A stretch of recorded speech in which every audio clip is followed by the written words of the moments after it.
meet the 2001 Honda S2000. It looks very formidable without being overly aggressive.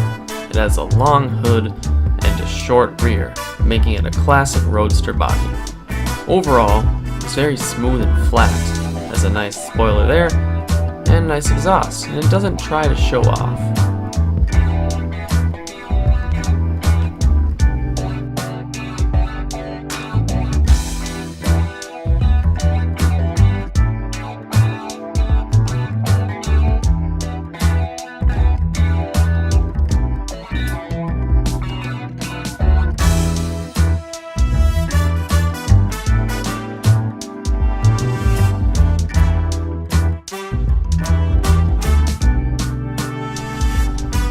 Got $100 grand underneath the hood of that car. Literally.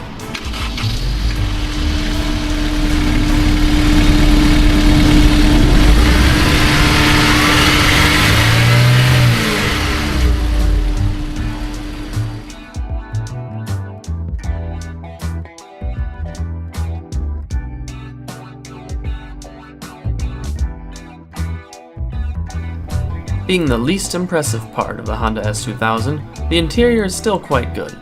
These sporty red leather seats also come standard with impressive back support and rather aggressive bolstering. They are pretty comfortable and look like true race car seats. They don't come with power controls, but they do have a lever, and that is about all you need. Moving on to the steering wheel here. It's about the perfect size. It has one of the best 9 3 grips I've seen. It also has a few controls on it. And it's nice in the black leather stitching. Moving on to the dashboard. It's a very unique dashboard. The tachometer is really easy to see even when you're not looking directly at it. Moving on to the shift knob. This one has a Mugen aftermarket one, but the knob itself looks really good and it has a really nice feel to it. There you got your e-brake as well as hazard lights, and you got one cup holder. This isn't exactly a luxury car, but at least you can fit the driver's drink, because that's what the vehicle's all about. This is an aftermarket head unit, and the radio's not the greatest in this car, but that doesn't matter. The engine is your radio. You got some more controls on the left here, including an engine start, and the air conditioning climate control system is very simple. And then again, it's right next to the driver because it's very driver-centric. You have a nice elbow rest there, and the glove box is actually behind you, or you might call it the center console. And you have the trunk release control there, and a decent amount of space. The driver door has some mirror controls and standard window controls and door locks. I really like these pedals, and the clutch has a nice feel to it. Moving on to the trunk. You don't have too much space, but it is more than the Pontiac Solstice has, so it's decent. You fit a backpack or two in there, maybe one suitcase.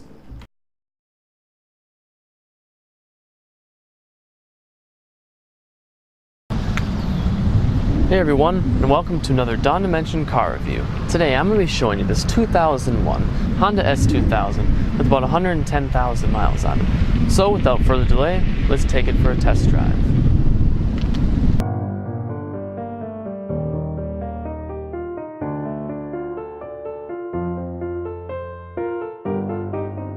Starting off here, let's establish that some of the cars that the S2000 is competing with are the Porsche Boxster and the BMW Z3 2.8.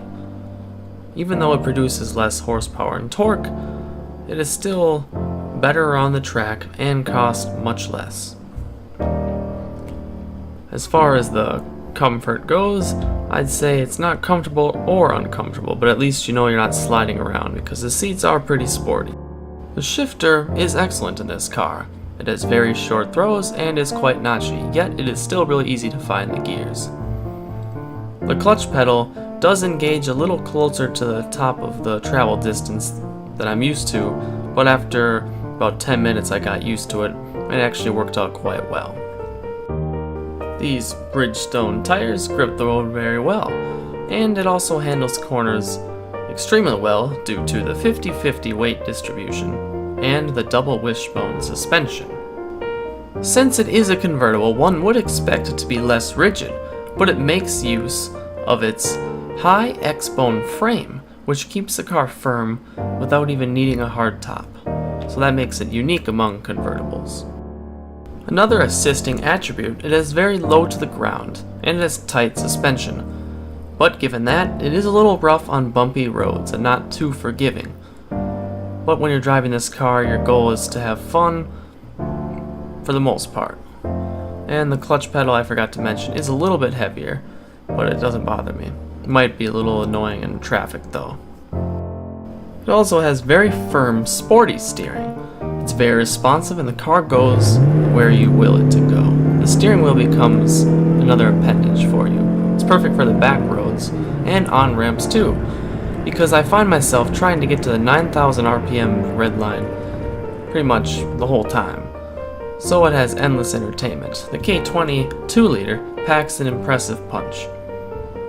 It's a pure enthusiast car, and it is loud. There are no sound deadening materials in the car, so it does shake and rattle a bit, but that's what makes it a pure sports car. The Honda also makes a very impressive 120 horsepower per liter, which was bested only by the Ferrari 458 years later. So now I guess I will show you that acceleration, even though I probably did it about 100 times off camera.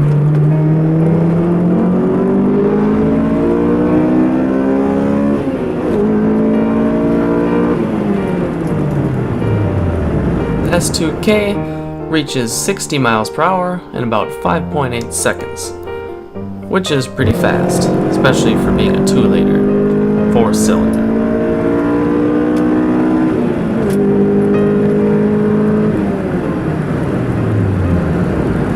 Here I go, I had to do that again because it's so much fun. You just keep coming back for more. Now I will show you this aftermarket performance Apexi exhaust, which sounds great.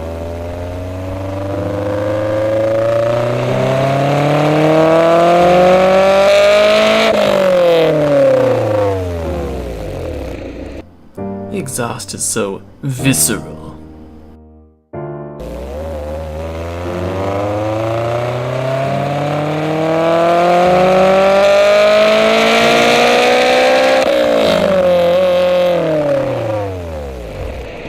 The S2000 doesn't have time for your pitiful wishes of refinement, because that puts another level of abstraction between the driver and the journey. The S2000 doesn't care about the destination, but it will put a smile on your face getting there. Well, that's it. I hope you enjoyed the show. We'll see you next time on Dawn Dimension.